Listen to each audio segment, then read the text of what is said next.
Aling ba sarkar hai se linggadaba mi duna lingaroi na lingdragari da modu su mu pai laitaba ba aduna akoi na hai duna ai di sigi team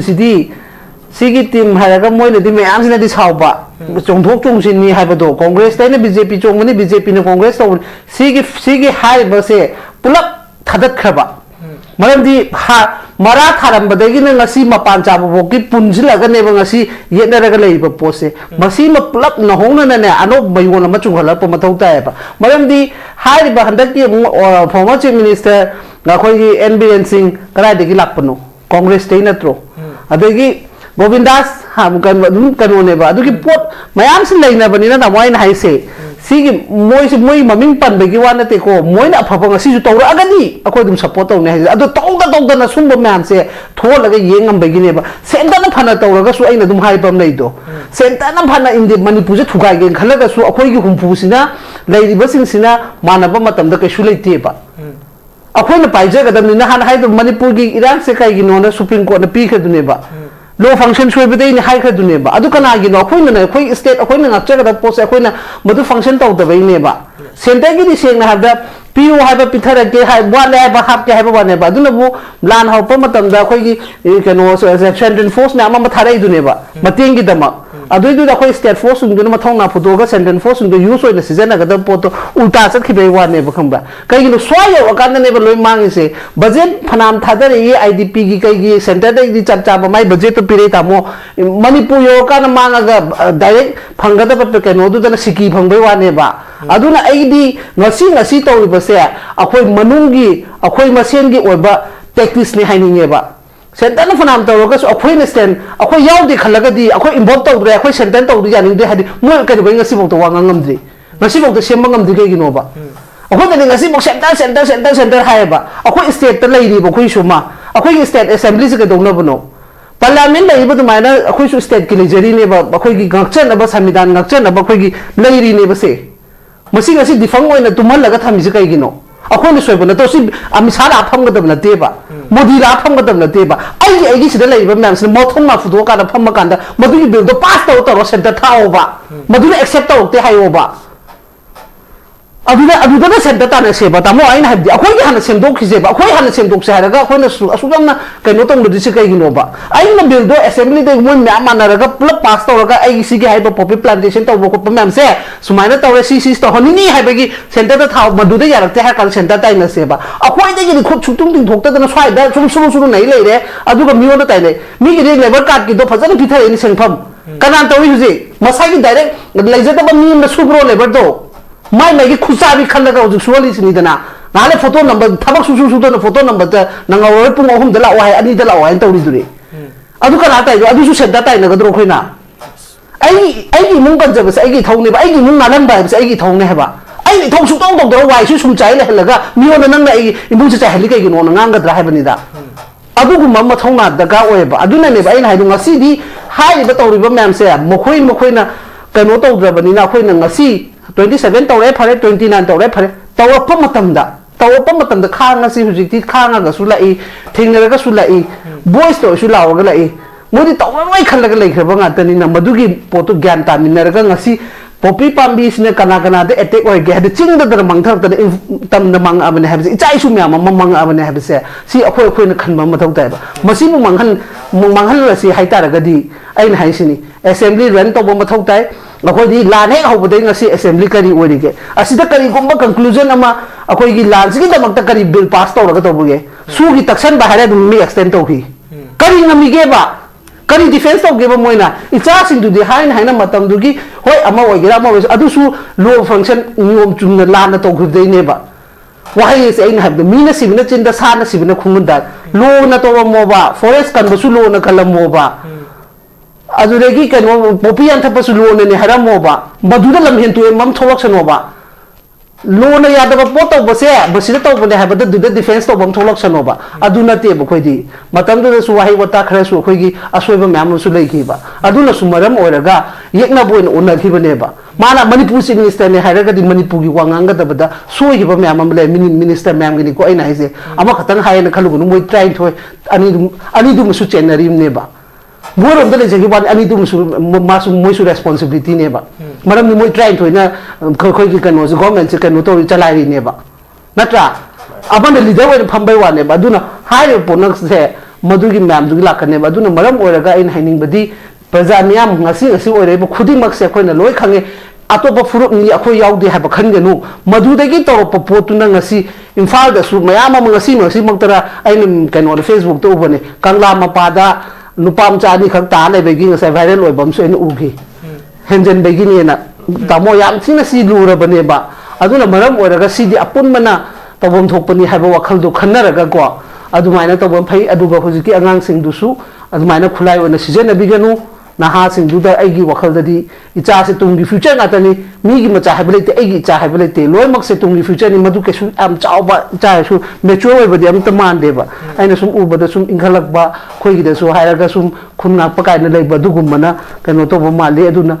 amna adum bumada yam use to ba sai di tasena nuai ti any khudima kini in haise ngasi adum khoi na ngasi jeng na bane me thate to boda su anga inghalak boda moi na ngasi tambiri ni copy din to boda ai thamoi na nuai jade hai bani da kasu khangja pote moi di aduna maram oiraga masi myam je sana basi lepiro haba potu ne ba aduna khodi center haba pose chaisi yai to boda mo khoi state kari na khoi state ki apun bana kari lawage center da taina na ba haba se masi khangje ba akoi CSO na tonga mam lawani leader na tonga mam chalurani leader sing na man ki bat ta le ni akoi ni center chai da kari kana di ke ba belu kari no ba oba haroba sanjay khudingi hodi thabat lai tarabani na mo kano do suspend le le na mini na mafam chala man ki bat ta le sidi masina khoi center na o center da tabi gedro khalo ba khoi na aduna in haisa aisi sumaina saugan bani na mo minga sune masina bijam sakkan to ngang he ba yengo hiji gengo no yengo sun numai jing ngo pa man ki pat ta da ba mafam kalai de gengo kana no taram de se praja khoi di ta ba sangdre ko hojik din moi di free da le re khoi di suspend da le re khoi di ka doni sarkar hai center na to tu ne na dum le ra bani na man ki pat ta ra ga namaste ji to le re namaste ji to ri ba kangu du na namaste to jara ro ha kanda akhoi gi miyang gi voice ta tarakani ha be wa ne in ha badi namaste ji du ne ba da ka ya moi se adu ne ba du na macha id yam na sungangan bani na mi na som ta nu si de adu re gi kano sungare kari khoi manga su lan jada ba dong na dum lei le re opposition su moi su kem tong ngam jade khoi na ka do loi no na mai kendra kum thara ga dum tau le re in hai se mp phage hoi ngasi de di parliament season bu da ho gre adu su ma su kano chala pho ka kari kano da khara chal la law ba kano da khara chal mp gi ada law bo loi gi adu ein hana launa mayam si gi awa ba economy gi hoji kuki sung naga gi marakta uri ba hai batare si koi conflict amara duga masi koi gi ZUF na tori ba thabak sing ai badi popi pambi an thatpa duga masi mayok ta changsi lei khung ji kamai ni yembe ha ma da koi gi window tv be bi ba ja miyam da korum je do ngasi gi finally so ne pammi ba da mo su icha gi tan je legi makham da su maja masi ta seng na hai ba da masi gi pot se akhoi na sum yeng be ai de khoi method ki lan thok ki bisi su 2023 gi method ki thok pase khoi gi matam du gi shem na su hai ba ma le ko khoi na sugum ba me ama ma taw bade gi torok pani hai ba pot hai ba di matam du da su drug ma kano gi wal drug ki taw bade gi ne su hai tra ne adu na maram ora ga moi na taw se phatte di hai ba di na ta ba ado makhoi se ta seng na ha da hoji ki hari ba moi gi kano kangu se khoi gi kuki hai ta re ko kuki da su khoi na di dum lei badi lei hai chanum du ba lei haraga su afaba lei haraga su fattaba moi organization khara lei base masi sin sina sum namat pa masum yaw ba moina to holise kai gi na basi atai na sunate ba moina ngam na chalan gi badu gi ne ba ta seng na method ta to gi ba 2023 gi method ta gi to gi ba lan si su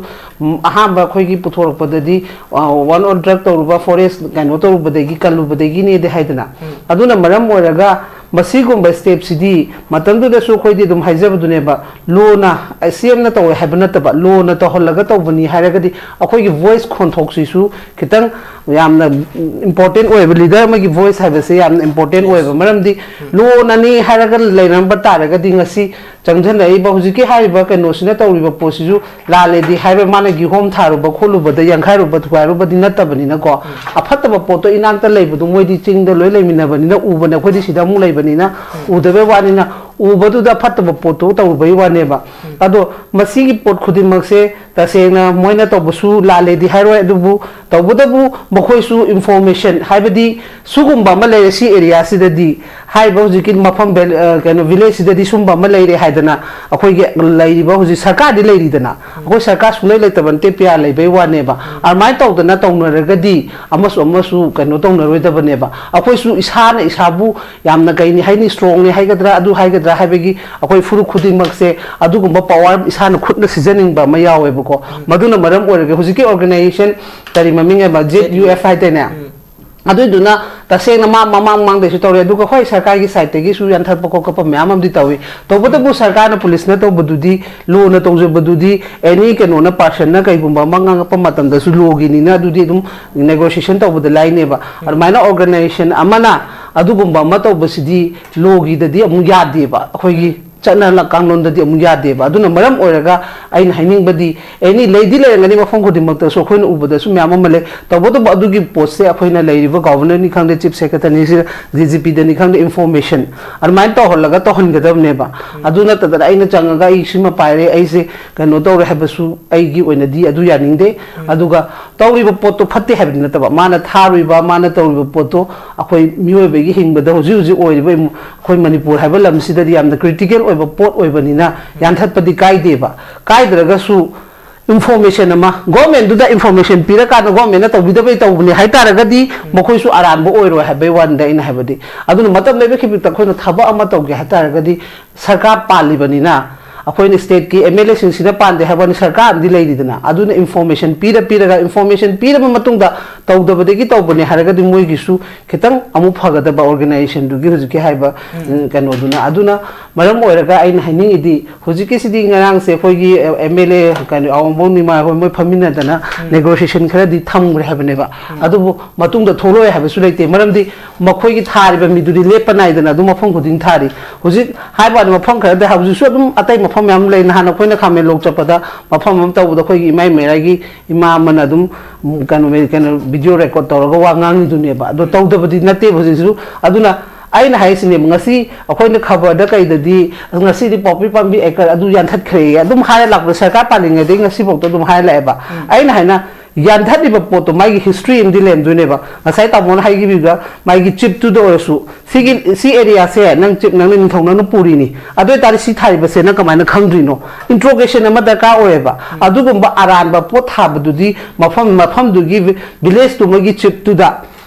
sarkar ki site gi hangat pa ma mathau ta ba adu kan du da mari du krai din tholok tu ne ba nata da na khoina chingmai da thalam yam na yan thalu re ma dore praja khana hana ba si di politics plan ne ba sarkar gi khambra khoina su hana de ha la ba center na su thawai na khoi khandre hare state na su khandre aduna khoi masen se amaga sugumba myam se concrete le labo hona bane ba aduna huji sarkar na khoina mana nahan ekar myam ma khoina khabar de di thene modi poto sarkar na changjan ga dam ne ba sigi area si kampungpi gi hari ba sigi mafam sida tharami se chip nang na koli ni masi kanano karino nang khangau dabra nang lam sigi valley nang gi kano si megi village si megi nang chip oina leibani na masi gi chap chaba nang puthok kadam ni haibada kaisu chip su dum khadi puthoro kane ba kanano karino do krai de kai lak pano do akhoi di ya le tawre ekar adu ngasi de ngasi chohum hayan thak ke damo du dum loisale ba aduna su ngasi akhoi se tawning mamina putok do to haline ba adugumba rules ta logi matung ina mai da sum khara chathara agadi hari banga se koina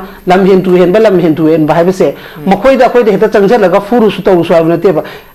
process na ina government na megi rules and regulation chap chana follow to pa matam da makhoi su hen to pangam moi ba akhoi gi leiri ba pali ba sarkar sina mai gi niti niyom do follow to ta banina loim while onarak pane ba while all is kanana no have the idea koi state ki pari ba sarkar ne ne haninge ba aduna maram goiraga mafam matam degi matam chana khoina thabok se to hobota ragadi masi gi si fibam se la oiba any sarkar palak padani ko haise pe popi pambi thaba gi ngasi ngarang degi wari na te ba handak me 30 gi lan degi thaba na te ba mamang dei tharak ba mama akho isa mang na ubo jaga mamam su leba saji tampak haiba lam si di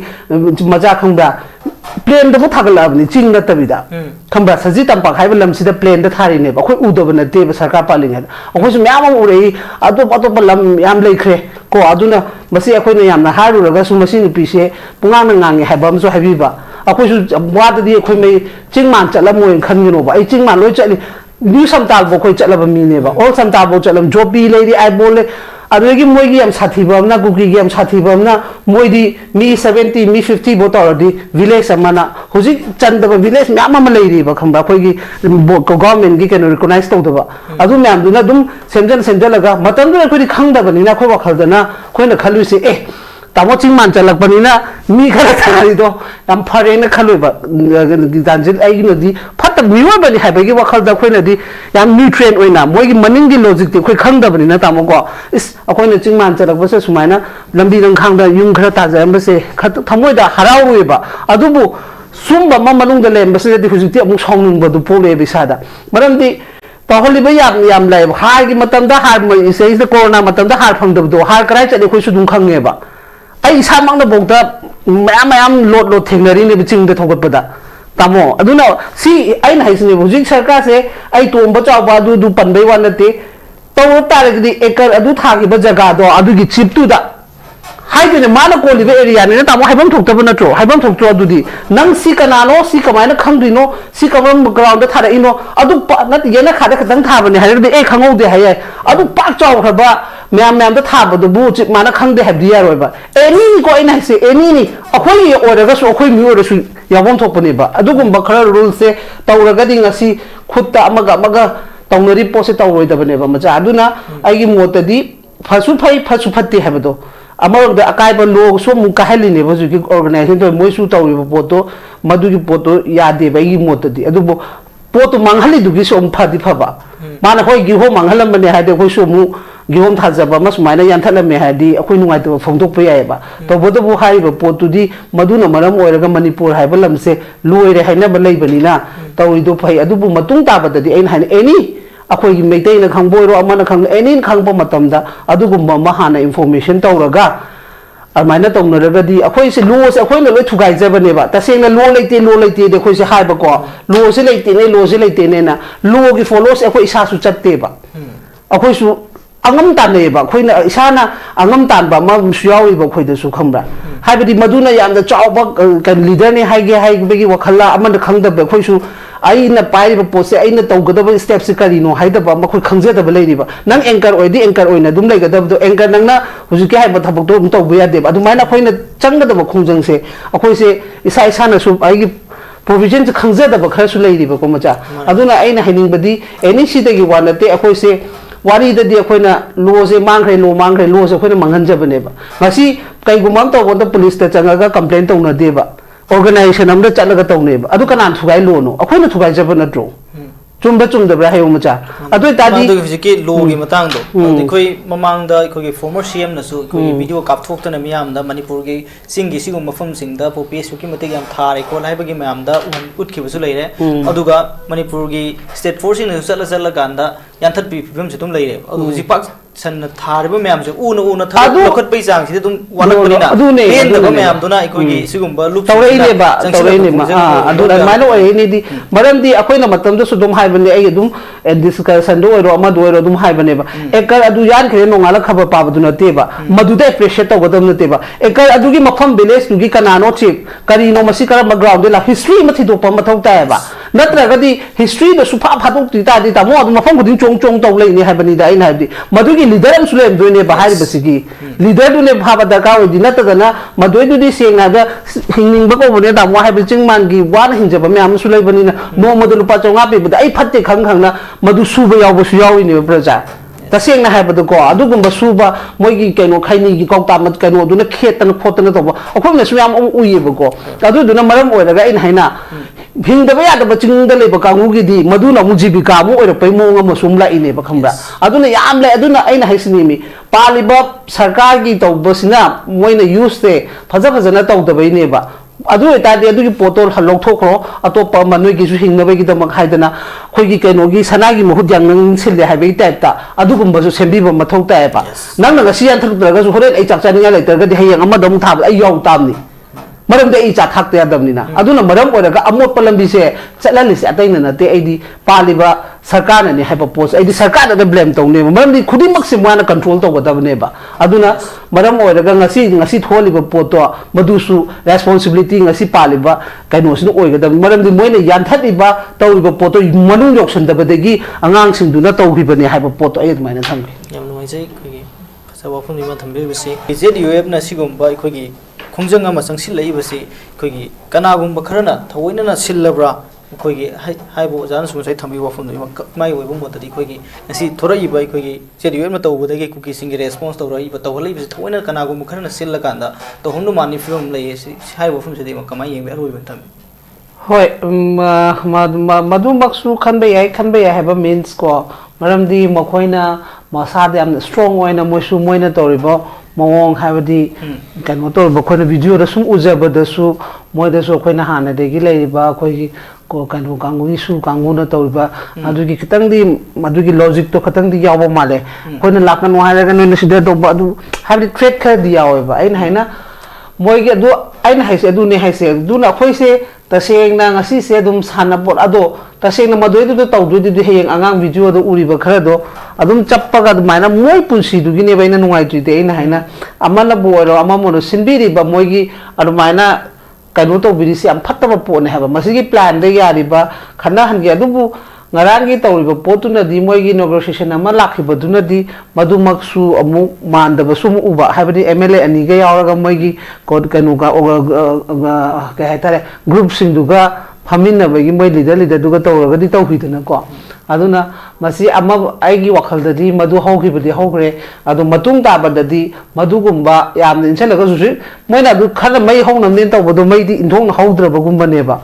इंजलिब मोइसुनेब हयेंग Madhu कईगुंबा हुजिके हारिबा video उरिबा खोलिबा म्यामदो फागलप मतम नोय कमाय तोइनो कना हाय तोइनो हाबदि कनो दुनेब इंजलिब मीदुनेब दोसा तादुइदि अखोदि सुमाय तौर सुमाय हारकपने हायदि मोइदने मांगजदुइसे अदुना मरम ओइरगा अइना हाइदि मियाम सिबु खुलाय ओइना any organisation से खुलाय ओइना सिजनबागी habit से खरा थादोकपा मथौ तायबा मरमदि Madhuda video दो उबा दुम म्याम मसक खदुम यावबु यावरिको अदुना मधुगी पोतुना खोइना नियम Chumna तौबियु हाबेगी voice ama lakpa matamda dumam tawba matamda injaliba mido problem oirakaneba aduna madugumba potu yaringe tawbiganu organization use tawbiganu mai leijaraga su moina leijabado maigi protection maigi kano dugi village dugi safety oinaba leijabadi leijasan ku sukaide tawbu hendokna yamna wild oiba problem da sijana badudi fatte habe waneba ina haidi kaigino di maigi pot yali dugidi ay adu masa accept tawiduni tawbodabu adugumba da yam involve ohenba mathau ta deba baramdi हुजिक government आई ngasa adum hanjan hanjan haise aling ba sarkar haise lingadaba miduna lingarwena lingdragari dama du su mu pai laitabane ba aduna akhoi na haiduna ai sigi team haraga moina di mayam sina di sauba chongthok chongsin ni haibado congress taina BJP chongmani BJP na congress taw sigi hai ba se pulak thadat khaba maram di mara tharam badagi na ngasi mapan chabu boki punjila ga ne ngasi yena raga leiba pose masi ma plap na hongna na ne ano bayona ma chunghala pa mathau ta ba maram di hai ba handak ki former chief minister ga khoi gi NBN Singh kara degi lakpano congress tei natro adagi Govindas ha kan dum kanone ba adugi pot mayam sin leina bani na moi na hai se sigi moi maming pan bagi wana te ko moi na phapang si ju tawra agani akoi dum support taw ne ado tawda na sumba man se tholaga yengam bagi ne ba senta na phana tawraga su aina dum hai pam nei do senta na phana indi manipur je thugai gen khalaga su akoi gi humpu sina leiri basing sina manaba matam da kai su leite ba akoi na paija ga dam ni na han hai do manipur gi iran se kai gi no na supreme court na pi khadune ba law function should be the high Kaduneba. Adukana, you know, Queen state, a Queen of Check post, a Queen, Madu function of the Vaineba. Sentagi saying have the PU have a Peter, one ever have to have one ever. Dunabu, Lan how Pomatam, the Quay, you can also as a sentence force now, Matare Duneba, Matingi Dama. Adu the Quay state force in Gunamatona, Pudoga, sentence force in the use of the season, a poto, Utasa Kibe one never come back. Kayu Swaya or Ganda never low man say, Budget Panam Tadari, IDP Gigi, Center, the Chachaba, my budget to Pirata more Manipur Yoka Manga direct Pangada Pekano than a Siki Pangwa neba. Aduna ID Nasi Nasito Ribasea, Akoi Manungi, Akoi Masengi or Tekis Nihaneva. Sentana Fanam Torogas, Aquanistan, Akoi Yaudi Kalagadi, Akoi Imboto, Akoi Sentento, they had more can bring a civil to Wangamdi. Nasibo the Shemangam de Gaginova.